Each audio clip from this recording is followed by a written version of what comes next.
Assalamualaikum warahmatullahi wabarakatuh. Selamat pagi, selamat siang, selamat sore maupun selamat malam. Kapanpun kalian membuka video ini ya. Di pertemuan ketiga ini, saya akan melanjutkan materi pada pertemuan kedua kemarin, pada saat kita ketemu secara langsung pada Zoom kemarin. Pertemuan ketiga ini, kita masih membahas tentang Pancasila dalam sejarah perjuangan bangsa.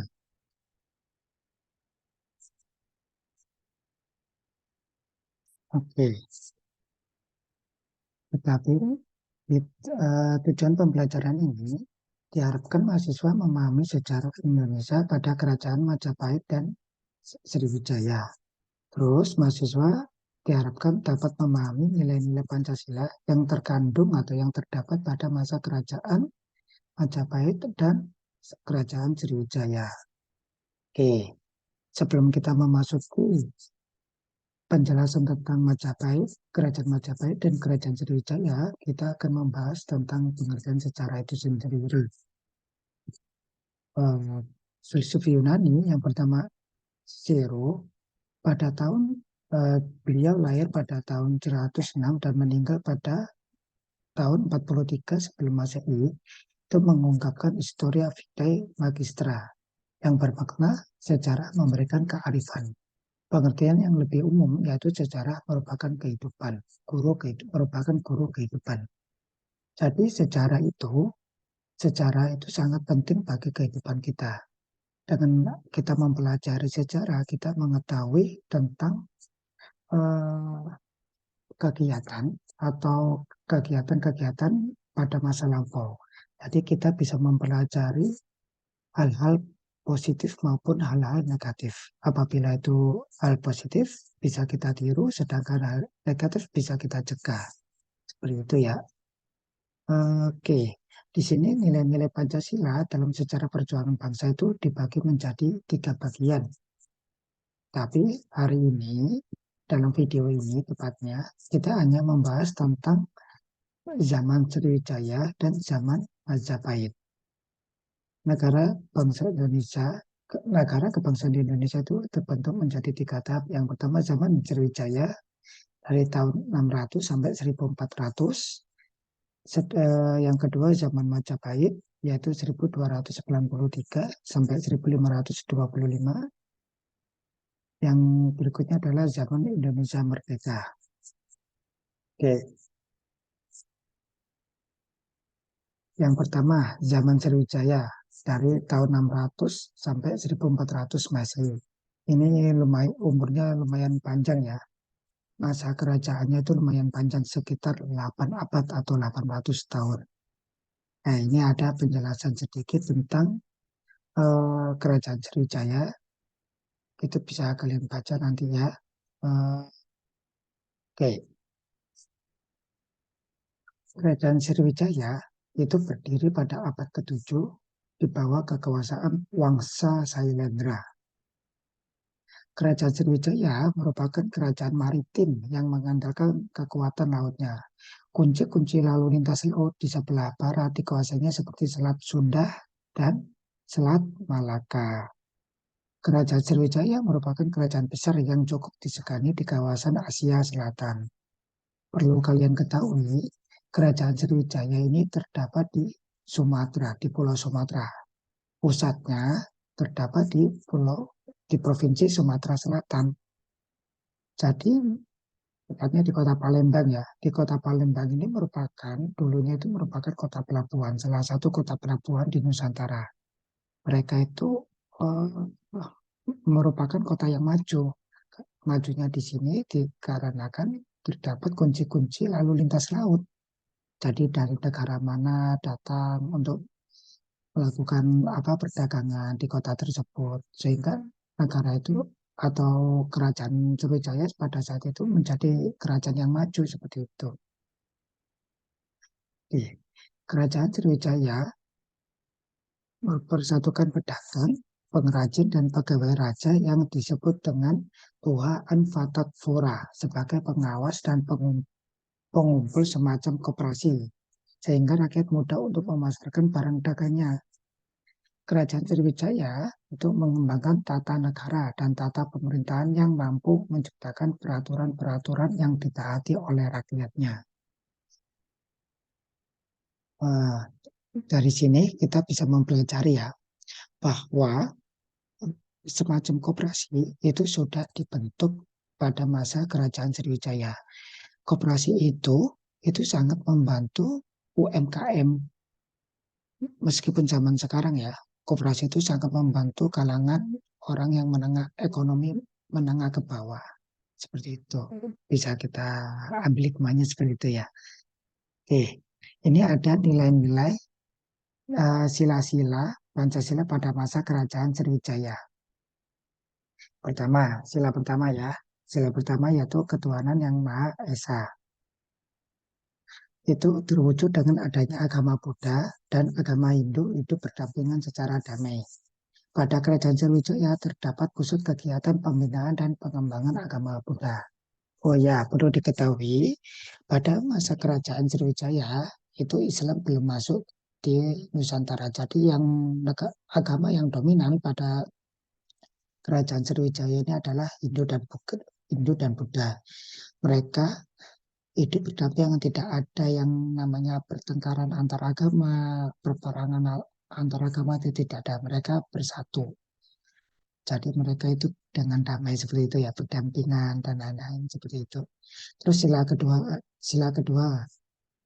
kedua yaitu kemanusiaan yang adil dan beradab. Di sini terjalinnya hubungan antara Sriwijaya dengan India atau dinasti Harsa.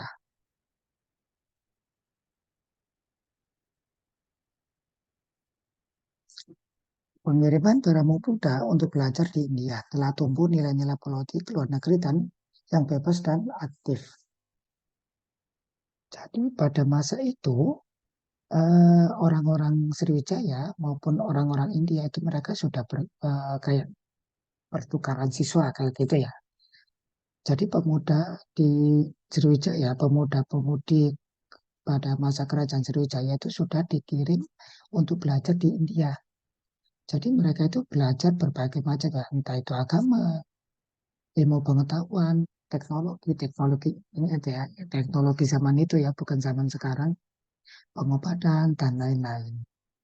Jadi pertukaran mahasiswa mungkin ya yang kalian ketahui zaman sekarang, pertukaran mahasiswa itu bukan hal yang baru. Pertukaran mahasiswa itu atau siswa atau pemuda itu sudah ada sejak zaman dulu.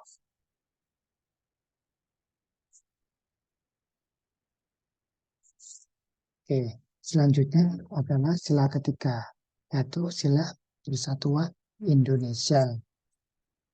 Di sini digambarkan pada Sriwijaya sebagai negara maritim.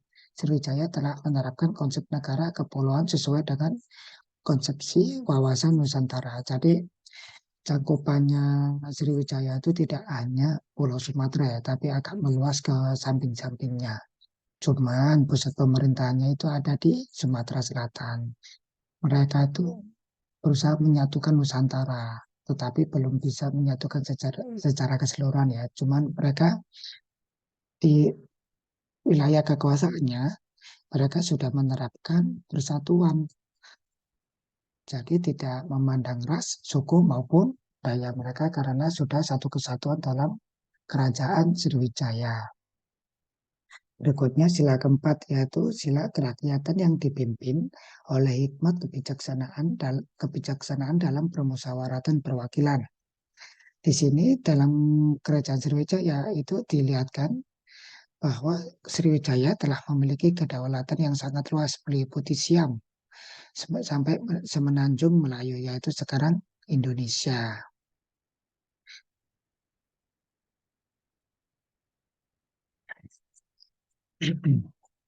Dan terakhir sila kelima yaitu keadilan sosial bagi seluruh rakyat Indonesia. Di sini digambarkan bahwa Sriwijaya menjadi pusat pelayaran ya ini ya, pelayaran dan perdagangan sehingga kehidupan rakyatnya sangat makmur. Dalam sejarah-sejarah itu disebutkan tidak hanya kerajaan Sriwijaya ya, tapi kayak Kerajaan Majapahit, Sriwijaya, dan lainnya. Apabila mereka mengandalkan pelayaran dan perdagangan, itu membuat rakyatnya pada makmur. Makanya kalau kalian tahu ya, maka kota-kota yang ada di Indonesia yang memiliki pelabuhan besar itu mesti kotanya maju.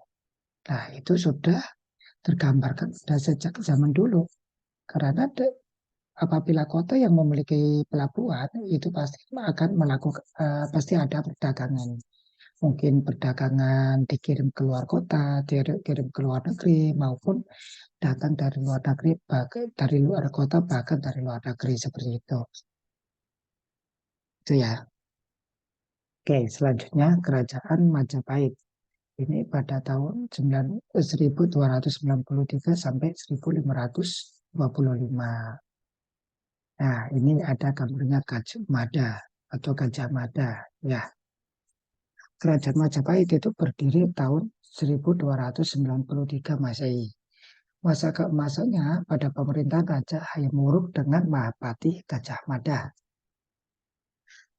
Wilayah kekuasaan Kerajaan Majapahit membentang dari Semenanjung Melayu, sekarang Malaysia, sampai Papua melalui Kalimantan Utara. Agama Hindu dan Buddha hidup berdampingan dengan damai dalam satu kerajaan. Ini masih sama ya, kayak Kerajaan Majapahit Sriwijaya tadi. Di sini Islam belum datang ke Nusantara. Jadi yang dominan itu masih Hindu dan Buddha. Dan mereka pun tidak satu sama lain, mereka hidup berdampingan dan di dalam kerajaan Sriwijaya dan Majapahit. Nah, di sini ada Empu Prapanca dalam kitabnya ya, yaitu kitabnya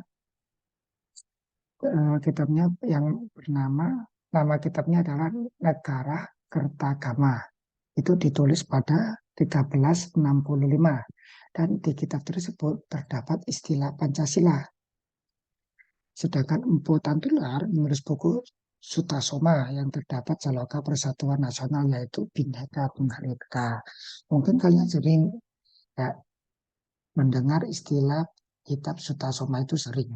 Kalau Negara Kertagama mungkin beberapa kalangan saja yang sering mendengarkan.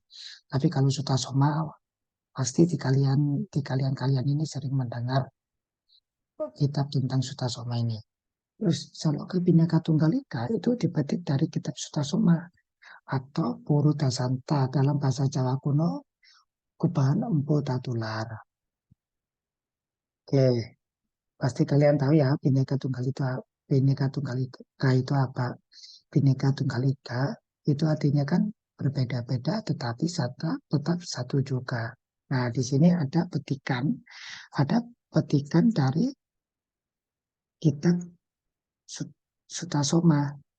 Nah, ini yang Buddha dan Pahi Jiwa Raja Dewa bahwa neka datu winuwu suara Buddha ucwa bineka waring apan kena perwanosen mangkayit nawa lawan ciwatat watunggal bineka tunggalika tenhana dharma mangrawa. Artinya, sebelah kanan ini artinya ya, Dewa Buddha tidak berbeda dengan Dewa Jiwa sebagai dewa. Keduanya disebutkan memiliki jumlah anasir dunia. Buddha yang tinggal di kedudukannya ini adalah dunia semesta alam. Apakah kedua mereka yang dapat diperbedakan ini dipisahkan menjadi dua? Zat Buddha dan zat jiwa itu hanya satu. Itu dapat dibedakan, tetapi sesungguhnya itu satu. Tidak ada hukum agama yang mendunia. Dan di sini ada nilai-nilai sila-sila ya, sila-sila Pancasila pada masa kerajaan Majapahit. Yang sila pertama yaitu ketuhanan yang Maha Esa. Di sini dibuktikan adanya agama Hindu dan Buddha hidup berdampingan secara damai. Namanya ketuhanan yang Maha Esa itu tidak membeda-bedakan agama ya. Maksudnya semua agama yang ada di negara itu diakui oleh sebuah negara ataupun kerajaan sehingga mereka bisa dampingan dengan damai seperti itu. Nah, kalau Empu Prapanca ini kan sudah dituliskan ya tadi ya. Empu Tantular kan sudah dituliskan tadi, sudah dijelaskan.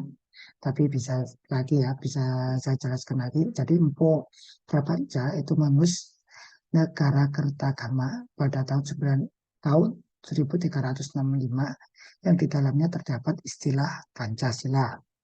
Sedangkan Empu Tantular mengarang buku Sutasoma di mana di dalam buku ini terdapat Seloka Persatuan Nasional yang berbunyi Bhinneka Tunggal Ika Tanahana Dharma Mangrua yang artinya adalah walaupun berbeda-beda namun satu jua dan tidak ada agama yang memiliki tujuan yang berbeda. Terus istilah kedua yaitu kemanusiaan yang adil dan beradab. Di sini terdapat hubungan baik antara Raja Yamuruk dengan kerajaan Tiongkok, Ayodhya, Champa, dan Kamboja. Terus mengadakan persahabatan dengan negara-negara tetangga atas dasar Mitreka Satata. Hubungan diplomatik, hubungan antar negara maupun ya, entah itu diplomatik atau multinasional, multinegara. Jadi itu tidak hanya dilakukan pada zaman-zaman modern ini, tetapi sudah dilakukan pada masa lampau. Ini bisa kalian lihat. Raja yang Muruk itu eh, memiliki hubungan yang baik ya dengan kerajaan-kerajaan luar negeri seperti Tiongkok, Ayodhya, Champa, dan Kamboja. Oleh sebab itu, kita harus menirunya. Kita harus menirunya nilai-nilai Pancasila ini dalam kehidupan kita. Jadi kita itu tidak membedakan suku, ras, maupun budaya. Kita menganggap semua itu sama. Kita ini kan sama-sama manusia, sama-sama ciptaan Tuhan. Jadi kita tidak boleh memandang orang lain itu lebih rendah daripada kita karena kita saling membutuhkan nama terus di Pancasila, sila kedua itu ada istilah kedua kemanusiaan yang adil dan beradab. Manusia yang adab, yang memiliki adab yang bagus itu manusia yang tidak merendahkan orang lain. Meskipun kita lebih pintar, kita lebih apa, lebih pintar, lebih cerdas, bahkan lebih gitu ya. Tetapi kita itu harus memandang orang itu tidak di bawah kita, tetapi sama sama kayak kita, bahkan lebih bagusnya menjunjung orang lain daripada kita kan seperti itu. Misal, kalau di antara kalian ada yang lebih tua ya, lebih tua daripada yang temannya. Jadi kalian harus menganggap bahwa yang muda itu pasti lebih kreatif. Nah, itu ya untuk melatih adab ya, melatih adab ke sesama, ke yang lebih muda maupun yang lebih tua. Kalau kalian lebih muda daripada yang ke dosen-dosen kalian atau dosen-dosen kalian yang lebih tua dari kalian, kalian menganggap bahwa pikiran ya, dosenku ini, dosen saya ini kan lebih tua, belajarnya lebih banyak sehingga ilmunya itu lebih banyak. Kalau kalian punya pemikiran seperti itu, kalian tidak akan merendahkan satu sama lain. Adab itu namanya adab. Kalian saling menghormati, saling menyayangi, tidak saling merendahkan, seperti itu ya. Oke, selanjutnya sila ketiga yaitu Persatuan Indonesia. Di sini digambarkan pada kerajaan Majapahit itu seperti pada untuk apa ya mempersatukan kerajaan itu ada ucapan sumpah. Nah, ucapan sumpah itu disebut Sumpah Palapa yang diucapkan oleh Gajah Mada. Nah, ini diucapkan pada sidang Ratu dan Menteri-Menteri pada tahun 1331 yang berisi cita-cita mempersatukan Nusantara Raya. Nah, di sini terdapat bunyi dari Sumpah Palapa. Saya baru akan berhenti berpuasa makan palapa jika seluruh Nusantara bertakluk di bawah kekuasaan negara. Jika Gurun, Seram, Tanjung, Garu, Pahang, Dempo, Bali, Sunda, Palembang, dan Tumasik telah dikalahkan. Itu salah satu petikan ya, salah satu petikan dari Sumpah Palapa yang diucapkan oleh Gajah Mada. Selanjutnya pada sila keempat itu eh, terdapat ini menurut Bumbung ya, menurut Prasasti Bumbung pada 1359 dalam tata pemerintahan Kerajaan Majapahit terdapat semacam penasehat kerajaan melalui kehadiran Rakrian I Hino, I Sirigan, dan I Halo yang mana perannya untuk memberi nasihat kepada raja. Kerukunan dan gotong royong dalam kehidupan masyarakat telah menumbuhkan adat bermusyawarah untuk mufakat dalam memutuskan masalah bersama. Seperti kalian ketahui, sila keempat itu kan berbunyi kerakyatan yang dipimpin oleh hikmat kebijaksanaan dalam permusyawaratan perwakilan. Jadi pada masa Kerajaan Majapahit ini sudah diadakan wakil-wakil rakyat. Nah, wakil-wakil rakyat itu bukan dalam bentuk DPR ya, tetapi dalam bentuk penasihat raja. Nah, penasihat raja ini yang selalu memikirkan kondisi rakyat. Misal, apabila raja mau mengambil kebijakan ini, jadi tugasnya penasihat itu untuk memberi solusi yang lain atau memberi masukan yang lain. Terus, pada masa Majapahit ini sudah diadakan mufakat atau musyawarah. Jadi apa-apa itu bukan otoriter ya. Jadi namanya kerajaan itu bukan semena-mena beliau sebagai raja, mereka semena-mena dalam mengambil kebijakan. Tidak. Mereka itu tetap mengandalkan mufakat atau musyawarah. Tidak sembrono dalam mengambil kebijakan. Jadi pelajaran buat kita, kalau kalian sudah menjadi pemimpin, pemimpin di mana saja ya, entah itu dalam bentuk instansi, kota, provinsi maupun negara, kalian itu tidak boleh semena-mena dalam mengambil kebijakan. Kalian harus musyawarah dengan bawahan kalian, mungkin yang orang yang sekiranya bisa diajak berdiskusi dan lain sebagainya, seperti itu ya. Terus sila terakhir yaitu keadilan sosial bagi seluruh rakyat Indonesia. Ini digambarkan pada masa Kerajaan Majapahit itu eh, wujud dari berdirinya kerajaan beberapa abad yang tentunya ditopang dengan kesejahteraan dan kemakmuran rakyatnya. Apa sih bukti dari kerajaan Sriwijaya dan Majapahit itu rakyatnya makmur? Kira-kira itu apa? Nih, kerajaan Majapahit dan Sriwijaya yang membuktikan bahwa rakyatnya itu makmur, Kak, itu dibuktikan dengan lamanya mereka berdiri ya. Berdirinya kerajaan itu lama. Kayak tadi Sriwijaya itu 800 tahun. Sedangkan Majapahit tadi berapa tahun? Sekitar 300 tahun. Ya, sebelum sebelum adanya penjajah dari luar negeri. Oke, yang berikutnya ini kan zaman penjajahan. Bisa kita jelaskan pada pertemuan berikutnya. Oke, mungkin cukup sekian pertemuan hari ini. Jadi untuk pertemuan berikutnya, kalian bisa menonton video berikutnya. Nanti materi berikutnya sekitaran zaman penjajahan sampai zaman sebelum merdeka itu. Oke, terima kasih atas waktunya. Mohon maaf jika saya ada salah. Wassalamualaikum warahmatullahi wabarakatuh.